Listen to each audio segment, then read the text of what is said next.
Power हर व्यक्ति में है तो हर व्यक्ति पे नियंत्रण तो करने की संस्था होनी चाहिए। इसलिए स्टेट इज रेगुलेटिंग बॉडी।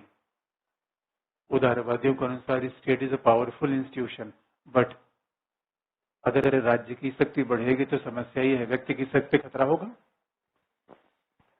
और व्यक्ति की शक्ति को बढ़ाना है state should be minimum constitutional and there must be democracy. इसलिए उदारवादी के हिसाब से पावर कहाँ पे है? कॉन्स्टिट्यूशन में, संविधान में। अब ये हमेशा समझिए, इसको रटिए कभी मत। Liberals believe that power lies in constitution, संविधान में है। दूसरा, इसलिए ये कहते हैं power lies in state and government, राज्य में है, सरकार में है, पॉलिटिकल पार्टी में है, प्रेशर ग्रुप में है, राजनीतिक दल में है, क्योंकि दे बिलीव इन मल्टी पार्टी गवर्नमेंट। कॉन्स्टिट्यूशन में है, स्टेट में है, गवर्नमेंट में है, पॉलिटिकल पार्टी में है, and there is a pressure group too, दबाव समूह, छात्रों का संगठन, किसानों का संगठन। सो इवन प्रेशर ग्रुप्स और also an agent of power.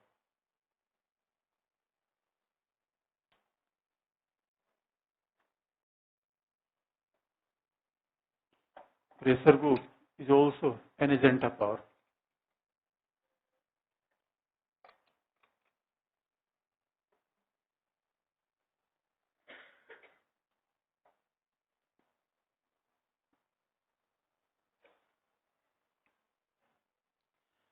अब याद रखिए, अब उदारवादी हैं तो निश्चित तौर पर व्यक्ति को पावरफुल, भाई पावर तो हर में है, व्यक्ति में भी है, समूह में, राज्य में भी है।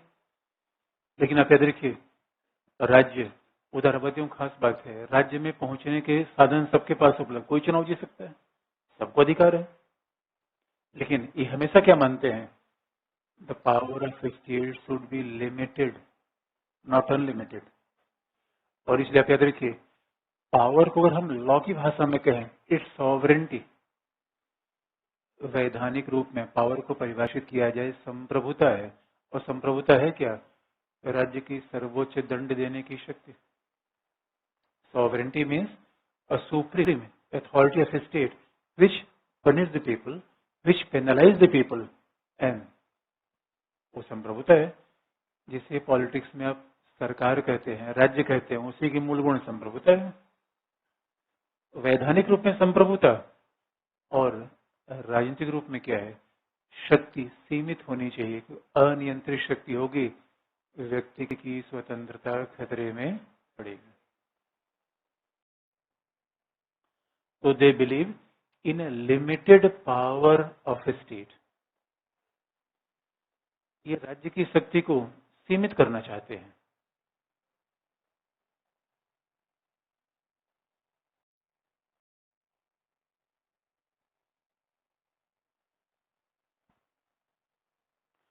और इन्होंने शक्ति को संस्थागत बनाया।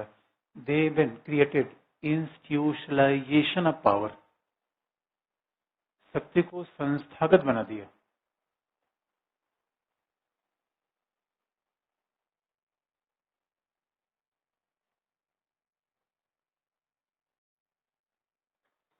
दे believe in institutionalisation of power. अच्छा, एक बात याद रखिए, शक्ति व्यक्ति में होगा, उसका दुरुपयोग हो सकता है, क्योंकि व्यक्ति है तो व्यक्ति इच्छा कुछ भी हो जाएगी। व्यक्ति कभी किसी से नाराज होगा, कभी किसी से खुश होगा। लेकिन इंस्टीट्यूशन का मतलब है लॉ। लॉ में पावर है, संविधान में पावर है, और वो बदलेगा नहीं। अब देखिए, नॉर्थ कोरिया अपोजिशन के लोगों को मार के हटा देगा। हमारे यहाँ सरकार नागरिकों के फंडामेंटल राइट नहीं छीन सकती, कोई भी सरकार आ जाए, because power is institutionalise. Power lies in PM और पावर लाइज इन मोदी। प्रधानमंत्री में शक्तियां हैं या व्यक्ति में शक्तियां हैं, फर्क हो गया। और आप इधर के इसलिए कहा भी जाता है डेमोक्रेसी में there is supremacy of rule of law. हमारे यहाँ प्रधानमंत्री चाहे तो आपके अधिकार छीन लेगा क्या? नहीं छीन पाए। और अभी देखते हैं आधार अधिनियम में सरकार कह रही है हम लोगों के आंख का निशान लेना चाहते हैं, लोगों के सब फिंगरप्रिंट्स लेना चाहते हैं। सरकार ने कहा ले लो, लेकिन हर जगह इसका, न्यायालय ने कहा ले लो, हर जगह प्रयोग मत करना। अभी योगी ने 2-3 लोग गिरफ्तार कर लिया था, उच्चतम का योगी छोड़ दो। इसे योगी पावरफुल है या law? Therefore, liberals believe in power, but they want to limit the power पहला। और फिर आपको बता दें, शक्ति का व्यक्ति में होना, अगर शक्तियां व्यक्ति में होंगी जो राजा महाराजाओं का शासन होगा। डेमोक्रेसी ने क्या कर दिया, शक्तियों को संस्थागत कर दिया। Therefore, constitution is also power map. संविधान शक्ति का ही दस्तावेज तो है। अच्छा, विधायिका कार्यपालिका की शक्तियां लिखी नहीं संविधान में। Constitution is supreme law of the land. संविधान अगर देश का सर्वोच्च दस्तावेज है तो संविधान तो पावर मैप है ही है। लेकिन पावर मैप उसके साथ साथ ये बताता है सरकार के हर अंगों की शक्तियां सीमित है, इसलिए हमेशा पावर को इंस्टीट्यूशनलाइज बना दीजिए। जुडिशरी क्या है? Institutional form of power. Bureaucracy क्या है? Institutional form of power. भाई आज डीएम साहब हैं, कल नहीं रहेंगे, व्यक्ति नहीं रहेगा, कुर्सी तो रहेगी। कोविड हमेशा रहेंगे क्या? राष्ट्रपति भवन रहेगा। सांसद हमेशा नहीं रहेगा, सदन रहेगा। This is institutionalise form of power. Parliament, judiciary, institution यही तो है। तो उदारवाद ने एक काम बड़ा अच्छा किया, इसलिए आप इधर देखिए, उदारवादी क्या मानते हैं? राजनीतिक शक्ति को महत्व देते हैं। पॉलिटिकल पावर, पावर का आयाम भी तो है। इसे उदारवादी क्या करते हैं? इनके अनुसार political power is more important. राजनीतिक शक्ति है।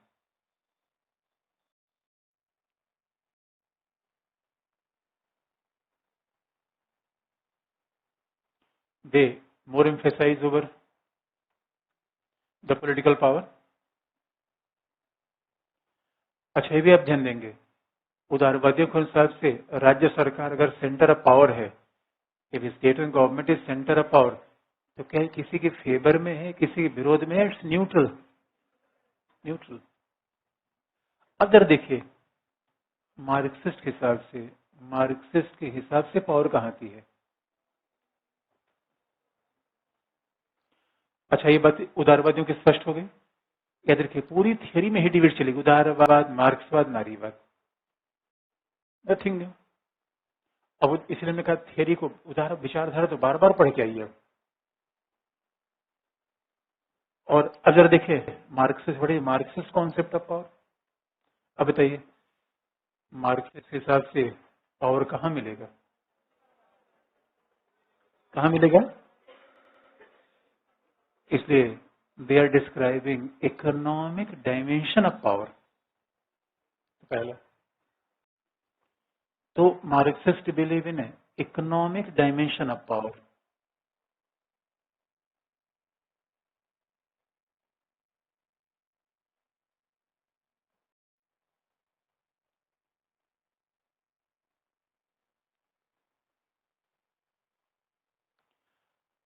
इसका मतलब है जिसके पास उत्पादन के साधनों पर नियंत्रण होगा, जिसके पास उत्पादन के साधन होंगे, वही राजनीतिक शक्ति का प्रयोग करेगा।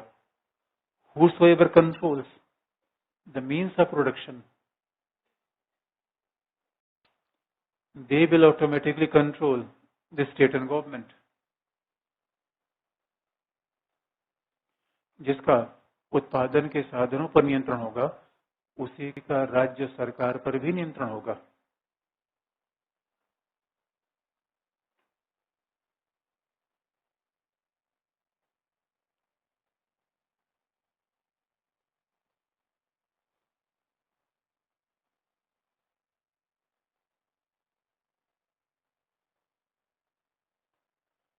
उसी का राज्य सरकार पर भी नियंत्रण होगा।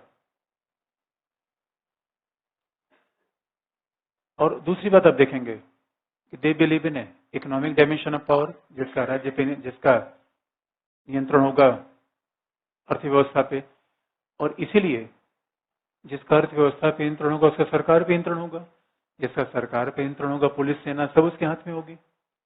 इसलिए पावर एक पूरे समाज के हाथ में है या क्लास के हाथ में है? क्या है? इसे याद रखिए, पावर का दो कॉन्सेप्ट है। एक है सेक्शनल कॉन्सेप्ट ऑफ पावर, और दूसरा है नॉन सेक्शनल। सेक्शनल का मतलब है पावर एक सेक्शन के हाथ में है, वर्ग विशेष के हाथ में है। इसी को दूसरा भी कॉन्सेप्ट कर सकते हैं, कॉन्सेप्ट ऑफ जीरो सम।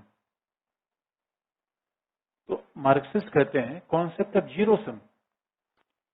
पूंजीवादी समाज में क्या है, नहीं जीरो किसके पास है, मजदूरों के पास पावर क्या है, जीरो। अच्छा, कल इंडिया इंग्लैंड के मैच में क्या मिला इंडिया को, जीरो। इंग्लैंड को क्या मिला, यानी जीरो सम का मतलब है दो व्यक्तियों के बीच होने वाली ऐसी प्रतिस्पर्धा है जिसमें एक जीते दूसरा हारे।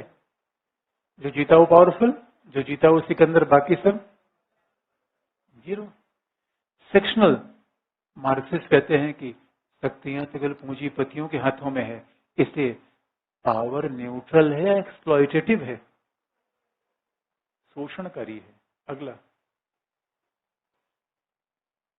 इसलिए मार्क्सवादी शक्ति शोषणकारी है।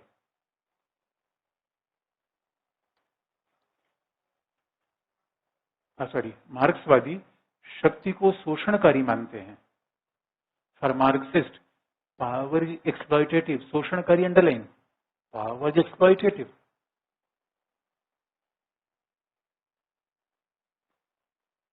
शक्ति को शोषणकारी मानते हैं क्योंकि शक्ति पूंजीपतियों के हाथ में है।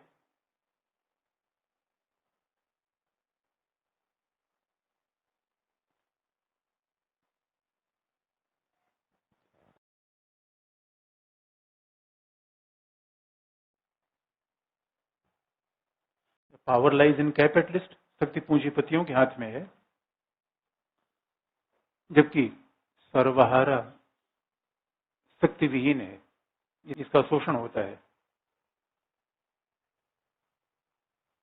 However, proletariat is only exploited in the Marxist notion of power. सर्वहारा का केवल शोषण होता है।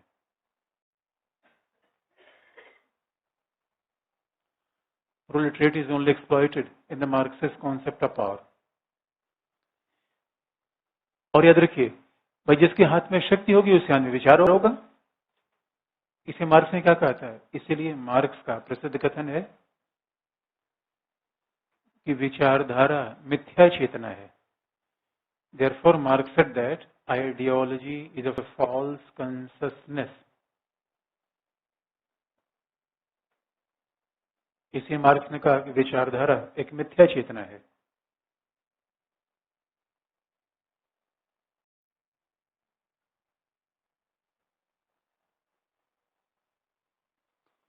Therefore, ideology is a false consciousness. एक बार याद रखिए, एक होती चेतना कंससनेस, एक होती चेतना, एक होती क्लास कंससनेस, दूसरा था फॉल्स कंससनेस। बल्कि चेतना हर व्यक्ति में है, कंससनेस तो हर व्यक्ति में है। क्लास कंससनेस क्या है, जब क्रांति की चेतना हो जाए, क्लास कंससनेस। आपको याद होगा लेनिन में क्लास इन इटसेल्फ का क्लास फॉर इटसेल्फ में चेंज हो जाना। चेतना होना अलग बात होती है, वर्ग चेतना। क्लास कंससनेस का मतलब है जब मजदूरों को ये लग जाए कि हमारा शोषण का मूल कारण कैपिटलिज्म, भगवान नहीं, भगवान नहीं और कोई विचार नहीं, देन क्लास कंससनेस। दूसरी फॉल्स कंससनेस, रस्सी को सांप देख लीजिए, फॉल्स कंससनेस। मरुस्थल में पानी देख लीजिए, फॉल्स कंससनेस। इसलिए मार्क्स ने क्या कहा, आइडियोलॉजी इज ए फॉल्स कंससनेस। जो विचारधारा है वो मिथ्या चेतना है, क्योंकि विचार पैदा किसके द्वारा किया गया, रूलिंग क्लास के द्वारा। और शासन करने वाले लोगों ने क्या विचार पैदा किया है, लोकतंत्र का, अधिकार का, फंडामेंटल राइट का, यानी it is a capitalist ideology. Therefore सही विचार ये नहीं है। और मार्क्स क्या करता था, I don't believe in ideology, I am a scientist. इसे आपको याद दिला दें, मार्क्स मानना करता था पावर सेक्शनल होगा नहीं, जीरो सम नहीं होगा, आने वाले समय में शक्ति सबके हाथों में होगी। आने वाले मार्क्स ने कहा कि अभी तो पावर कुछ लोगों के हाथों में है, लेकिन मुझे सबको पावर दिलाना है। तो अगला मार्क्स ने कहा था कि विचारधारा पूंजीपतियों के द्वारा पैदा की जाती है। Ideology is a result of ruling class. विचारधारा पूंजीपतियों के द्वारा पैदा की जाती है, इसीलिए ये मिथ्या है। Therefore it is false.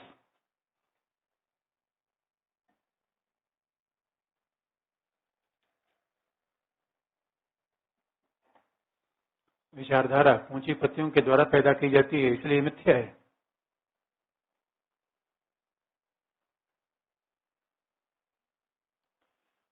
और मार्क्स ने कहा कि पूंजीवाद का विध्वंस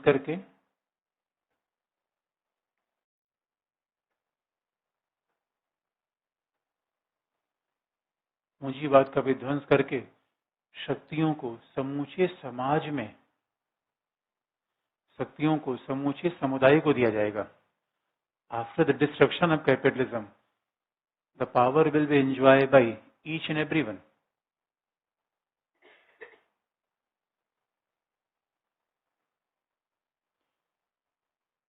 पूंजीवाद का विघटन करके शक्तियां सभी लोग आनंद उठाएंगे, शक्तियों में सभी की भागीदारी होगी।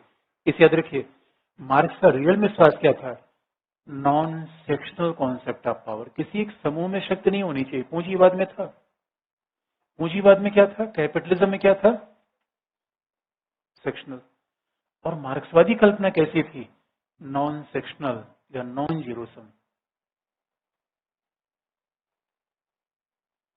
ये नॉन जीरोसम कल्पना है, नॉन सेक्शनल।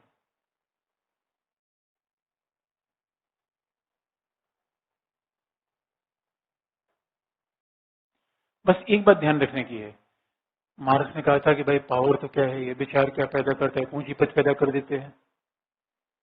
इसका मतलब है मार्क्स वैचारिक शक्ति को नहीं मानता था। वो कहता विचार कोई चीज है ही नहीं। विचार का मतलब चेतना। चेतना भौतिक परिस्थितियों से आती है। और भौतिक परिस्थितियां किसके पास हैं? भौतिक परिस्थितियां भाई मजदूरों के पास चेतना ही नहीं पा रही, क्योंकि भौतिक परिस्थितियां उनकी इतनी खराब है। तो विचार दे कौन रहा है? Ruling class. Ruling class is capitalist. और इसलिए अभी देखिए, मार्क्स तो विचारों को, चेतना को मानता है। Material factors are more important. अच्छा ये बताइए, इसमें मार्क्स ने कौन सी नई बात आपको बता दी? मार्क्स से बात करेंगे उदारवाद की, भाई एक ही तो बात है, बस शब्द है बदल जाते हैं कि पावर पावर। इसे मार्क वही बात, स्वतंत्रता में समानता आएगा तो उदारवाद, मार्क्सवाद, नारीवाद। स्वतंत्रता आएगा तो उदारवाद, मार्क्सवाद या नारीवाद आएगा। कॉन्सेप्ट तो वही है, मेरे पास, हमारे पास रहेगा। बस एक बात ध्यान देने की है, ग्रामस्की में आगे पढ़ना भी है। मार्क्सवादी चिंतन में ग्रामस्की ने मार्क्स के विचारों को थोड़ा सा करेक्ट किया। कैसे? हेडिंग आधिपत्य। हम ग्रामस्की में थिंकर मतलब से पढ़ते हैं, बस यहाँ शॉर्ट में आपको बता दें। आधिपत्य तो पावर के साथ क्या लिखा गया है? और दूसरा, पावर के साथ क्या है? ये आइडियोलॉजी है, it is a form of power. तो सवाल ये है, आइडियोलॉजी का कौन प्रयोग कर रहा है? उदारवादी या मार्क्सवादी? कौन? तो पहला पॉइंट लिख लीजिए, आधिपत्य लिखिए ब्रैकेट में, आइडियोलॉजिकल पावर। एक ही बात है। अब वैचारिक शक्ति लिखिए या आधिपत्य लिखिए या लिख लीजिए आइडियोलॉजिकल पावर। आधिपत्य या ब्रैकेट में आइडियोलॉजिकल पावर। पहला पॉइंट, मार्क्स ने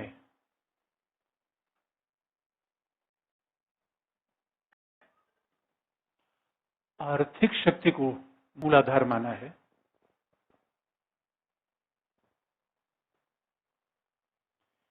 for marks economic power is the base.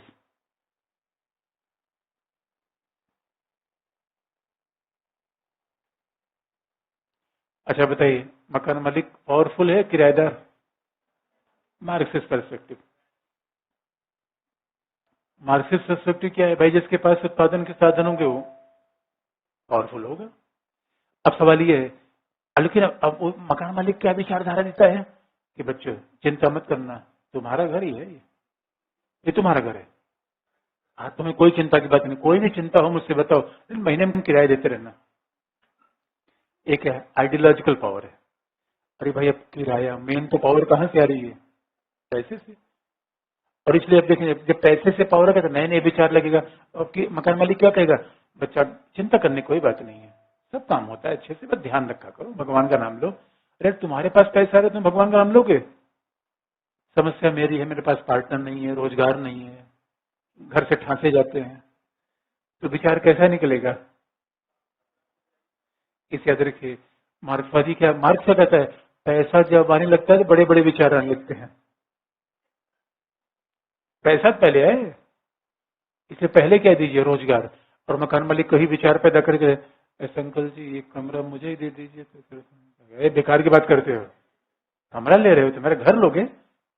उनका आप अब ऐसे कहे मेरे बच्चे, ऐसे कहे मेरे बच्चे, शायद बच्चे का मतलब जानता नहीं, बच्चे मतलब क्या होता है। बच्चे को प्रॉपर्टी में हिस्सा दिए जाते हैं। एक महीने किराए मत दीजिए, उसके बाद देख लीजिए बच्चे हैं कि बच्ची हैं, क्या क्या होगा। हमारा सही भी मानता है, सब इकोनॉमिक पावर है, बिला वजह सब उसमें। और घर में जो कमाता है दोस्तों उसी की इज्जत है, बाकी सब पकड़ है। आपके भैया या कोई बड़ी बहन जो भी कमाती होगी, घर में तो क्या उसके माँ बाप, अरे बेटो ये एक तो देखो ये काम है, ये नालायक है, बैठ बैठ चल चाय पी ले, कुछ करेगा नहीं तो जिंदगी में। खट्टा मीठा पे मीठा है, खट्टा मीठा देखा है? मैं दोस्तों आर्टिकल 15 देख नहीं पाया तो मैं क्या बताऊं आपको। आप लोगों ने देखा? एक बार बताया, अक्षय कुमार की खट्टा मीठा को चलती थी घर में, क्यों? उनके पिता ने, अरे निठल्ले, तू जिस दिन कमा के आएगा उसी दिन मैं तुम्हारी शादी में हम बात मान लूंगा, तुम विचार मत दे, तू विचार मत दे, जिसके पास इकोनॉमिक पावर है उसी की विचार मानी जाएगी। इधर Marxist concept of power. Gramsci ने कहा, मार्क्स बाबा ने कहा तो ठीक था, थोड़ा करेक्शन चाहिए। पहला पॉइंट क्या लिखा आपने? हाँ। और मार्क्स से मानते हैं,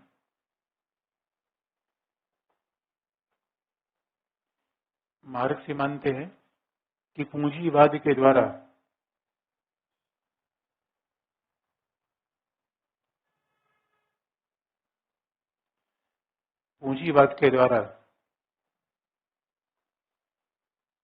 जो विचार पैदा किया गया,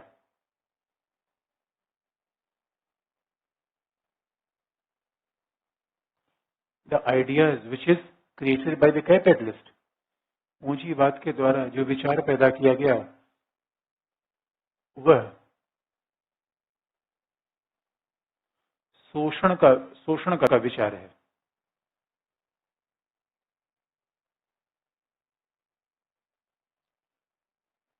this is a form of exploitation, वह शोषण का विचार है। इसीलिए मार्क्स विचारधारा का विरोधी था। Therefore Marx always criticise the ideology.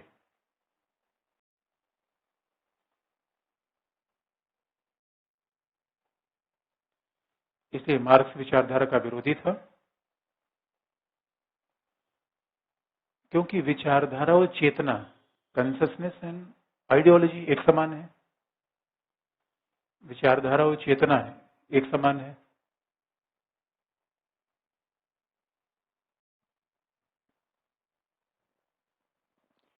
जबकि वह भौतिक तत्वों को प्राथमिकता देता था।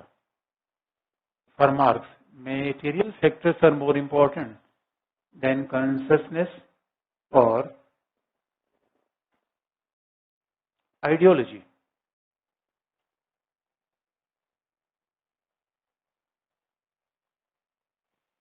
इसका मतलब देखिए, मार्क्स ने क्या कहा, मार्क्स ने क्या कहा, उदारवादी, उदारवादी क्या है? विचारधारा है। इनका सही नाम क्या है? पूंजीवाद। अभी कह रहे हैं उदारवाद, उदारवाद, उदारवाद का मतलब संविधानवाद, अधिकार, डेमोक्रेसी, ये सब विचारधारा है। इसे मार्क्स ने कहा मिथ्या चेतना है, लोकतंत्र, अधिकार, ये किसी को मिलता थोड़ी है, पूंजीपतियों को मिला हुआ है। इसे जब हम वैचारिक शक्ति की बात करते हैं तो मार्क्स ने वैचारिक शक्ति को नहीं माना, लेकिन एक ऐसा मार्क्सवादी है जिसने वैचारिक शक्ति को बहुत महत्वपूर्ण दिया। अगला पॉइंट, अगला, ग्रामस्की। जिसको देखिए थिंकर में भी पढ़ना होता है, रिपीटिशन, लेकिन अब यहाँ भी हमें उल्लेख कर दिया हमने। ग्रामस्की वाज इटालियन,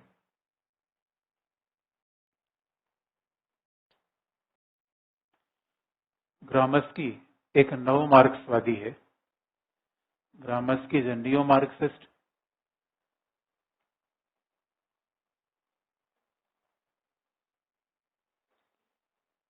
एक नव मार्क्सवादी है जिसने मार्क्सवाद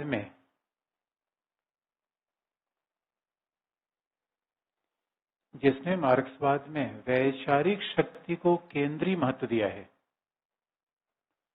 Gramsci is a neo Marxist for whom ideological power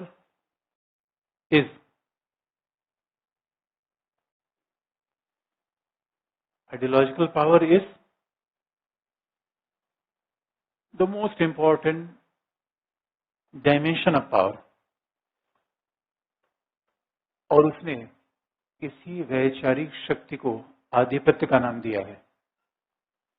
and for Gramsci this ideological power means hegemony.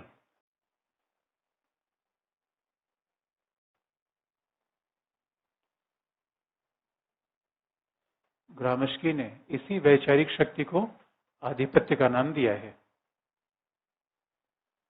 For Gramsci this ideological power is in fact hegemony.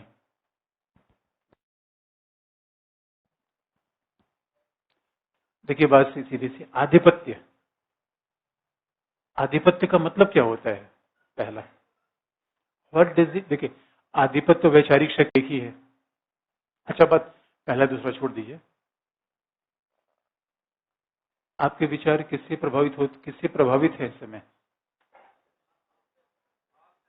Oh my God, अरे मेरे दोस्तों, हम आपके विचार कैसे प्रभावित कर सकते हैं? अच्छा आप तो देखिए, सच पूछिए, जिस परिवेश में हम रहते हैं, जो बड़ा सा परिवेश है, वो हमारे विचारों को बड़ा जबरदस्त प्रभावित करता है। आपके विचारों को प्रभावित करता है टीवी, मीडिया, न्यूज़पेपर, दोस्त। अच्छा, जो लोग अपने छोटे शहरों में पहले रहते थे या गांव में रहते थे और अचानक दिल्ली आए, बदलाव कुछ हुआ या नहीं हुआ? कैसे हुआ? कैसे हुआ? इसे याद रखिए, मार्क्स के कॉन्सेप्ट को देखा जाए, मार्क्स ने कहा था पावर फैक्ट्री में होती है, जिसके पास फैक्ट्री उसके पास पावर। और मार्क्स ने ये सोचा था पूंजीवाद की शक्ति का मूल आधार क्या है? कल कारखानों में। पूंजीवाद की शक्ति का मूल आधार कल कारखानों में है, और जैसे मजदूरों ने इन पर नियंत्रण किया, पूंजीवाद खत्म हो जाएगा और साम्यवाद आ जाएगा। ग्रामस्की ने कहा नहीं, बिकॉज ग्रामस्की वाज इटालियन, और ग्रामस्की पूंजीवादी देशों में देख रहा था पूंजीवाद का नियंत्रण केवल राज्य पर नहीं है, पुलिस और शासन पर नहीं है। मार्क्स को ऐसा लगता था कि जिनके हाथ में फैक्ट्री कल कारखाने हैं, उन्हीं के हाथ में पुलिस और सेना है। इन लोगों ने पुलिस सेना का निर्माण कर रखा है, इसलिए हमें पहले फैक्ट्री कल कारखाने को तोड़ना पड़ेगा। ग्रामस्की ने कहा नहीं, अगर पूंजीवाद का नियंत्रण गवर्नमेंट पे होता, पुलिस पे होता, आर्मी पे होता, वो तोड़ना तो बहुत आसान था हमारे लिए। यहाँ पे पूंजीवाद का नियंत्रण लोगों के विचारों पर हो गया है। इसे पूंजीवाद का फैलाव सरकार कारण नहीं है, राज्य कारण नहीं है, नई फैक्ट्री कारण है। पूंजीवाद का फैलाव स्कूल कारण है, विश्वविद्यालय कारण है, फिल्मों के कारण है, मीडिया के कारण है। और आप याद रखिए, ये क्या है? आधिपत्य है। अब बताइए, जो आपके खान पान है, पहनावे है, ये किसी दबाव दे के बदला है या विचारों का परिणाम है? विचार आ कहां से रहा है? भाई फिल्में देख के फैशन इंडस्ट्री बदलती है। जैसे हमने एडवर्टीजमेंट देखा, अच्छा धूप बहुत ज्यादा, ये क्रीम लगाने से त्वचा का नुकसान, तुरंत जाके एक एक क्रीम दे दो, त्वचा का नुकसान पहुंच रहा है। हो रहा है नहीं हो रहा है अलग मैटर है, त्वचा का नुकसान नहीं होना चाहिए। कहां से विचार आया? याद रखिए, विचार कहां से आया? अगर किसी को आप अगर कोई कपड़ा पहन के सुबह टहल रहे हैं, वही कपड़ा पहन क्लास में आ गए, आपका दोस्त ने कहा अरे यार तुम ऐसे वही कपड़ा टहलते भी गए, वही कपड़ा क्लास में नहीं गए, अरे अरे सब बने यार, कुछ अलग अलग कपड़ा हो, फॉर्मल कैजुअल। आपका अच्छा, हमें तो नहीं पता दोस्तों। और यकीन मानिए कई बार तो मुझे स्टूडेंट सजेशन देते हैं, मुझे भी। एक बार सच बता रहा हूँ कि मेरी एक स्टूडेंट डीओ में पढ़ा रही है, तो पहली बार उसने कहा किसके साथ कौन सा जूता, ये मुझे नहीं पता था। उनका सर ऐसे पैंट के साथ कपड़े वाला जूता पहना जाता है, फॉर्मल ट्राउजर साथ ये जूता पहनता है। उनका ओ माय गॉड, कहाँ से मैंने सीखा? सर ये मैनर है। मैंने कहा ओ माय गॉड, ये नहीं पता था। सच घटना बता रहा हूँ मैं, सीधे टीचिंग ड्यू, तो मैं उसका नाम इसलिए नहीं बताया मैंने आपको। नहीं नहीं, अब ऐसे नाम कैसे बता देंगे दोस्तों। हो सकता है कुछ कुछ स्टूडेंट उसके रेफरेंस आते हुए कई बार तो उनको हो सकता है पता चल गया हो, लेकिन स्टूडेंट से भी सीखते हैं। लेकिन सवाल ये, हम सीख के कहाँ से आए दोस्त? हम विचारधारा से। आप किसी घर में जाइए, अच्छा कई बार तो हम लोग तो दोस्तों ऐसे विचारधारा वाले स्टूडेंट हैं, तो घर में हो सकता है सब विचारधारा न पड़े, तो कई बार घर में इसी बात को, कई बार घर में कुछ लोग सोचते हैं भाई ऐसा सोफा हो जाए, उनके घर ऐसा है, मतलब 2-3 किस्म के कप प्लेट हो जाए। हमको लगता है चाय पीना एक ही गिलास पर्याप्त, उसी में चाय पी लो, पानी पी लो, जो और कुछ पीना वही पी लो, उसी में गिलास तो एक ही होनी चाहिए। ना ना ना, ऐसा नहीं, गिलास 3 होना चाहिए, चाय पीने का अलग, पानी पीने का अलग, कुछ और पीने का अलग, कोल्ड ड्रिंक पीने का अलग। दोस्तों याद रखिए, कैसे पूंजीवाद हमारे जीवन शैली में समा गया दोस्तों, हम समझ नहीं पाए। इसलिए ग्रामस्की ने पहली बार ये कहा कि ना ना, पूंजीवाद का पेट बहुत ही गहरा है। पूंजीवाद की पेट इतनी गहरी हो गई है, वो स्कूल में चला गया है। और स्कूल में क्या हो रहा है आजकल, दुनिया में क्या रहा अभी बड़ा मिस इंडिया। अच्छा एक ही मिस इंडिया है, बाकी सब क्या है? भूतनी है, क्या है? माल की बात है यार। Oh my God, this is a capitalist thought. और लोग उसको बहुत अच्छे से मिस इंडिया, मिस इंडिया, और ऐसी बेकार की बात है, उसको कंपेयर करते हैं। अच्छा आप इस हीरो जैसे लग रहे हैं, अरे मैं खुद ही हीरो हूँ, हीरो जैसे लग रहे हैं। Each and every one is hero दोस्त, each and every one is heroine. Why we are saying somebody Miss India and what we are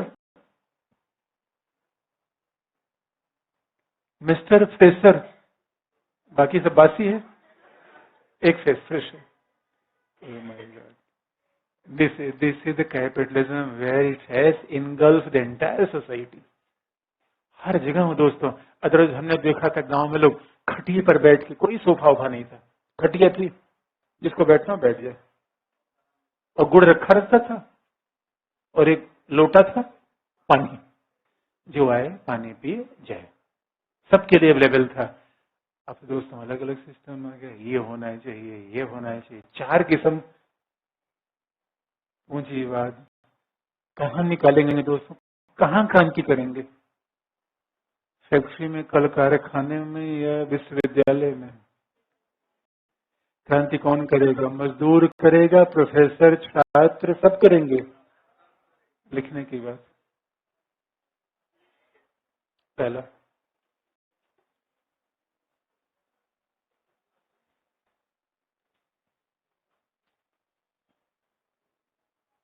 Gramsci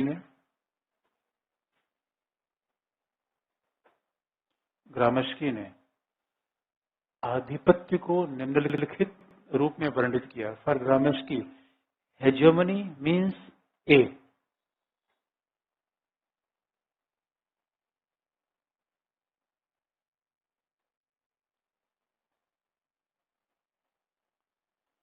Gramsci ने आधिपत्य को निम्नलिखित रूप में वर्णित किया। ए, यह वैचारिक शक्ति है, पहला।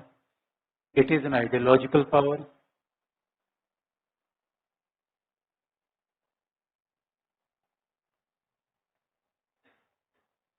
यह वैचारिक शक्ति है। बी,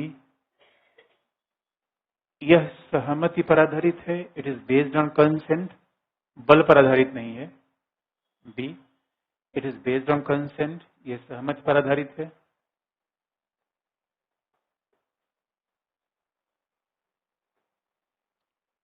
यह समझ पर आधारित है। तीसरा, यह शक्ति परिवार, विद्यालय, विश्वविद्यालय और चर्च में विद्यमान है। The power lies in family, schools, university and church.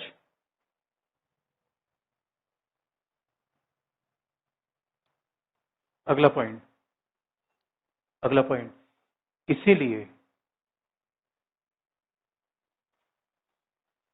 इसीलिए शक्ति प्राप्त करने के लिए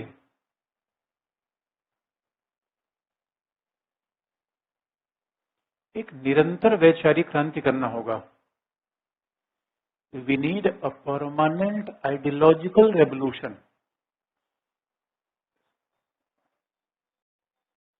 शक्ति प्राप्त करने के लिए एक निरंतर वैचारिक क्रांति करना होगा। Therefore, we need a permanent revolution for getting power. Permanent यानी लगातार क्रांति करना होगा। और कैसे होगा? कल तो पावर के बाद फिर लिबर्टी, इक्वलिटी, ये सब पढ़ के आइएगा।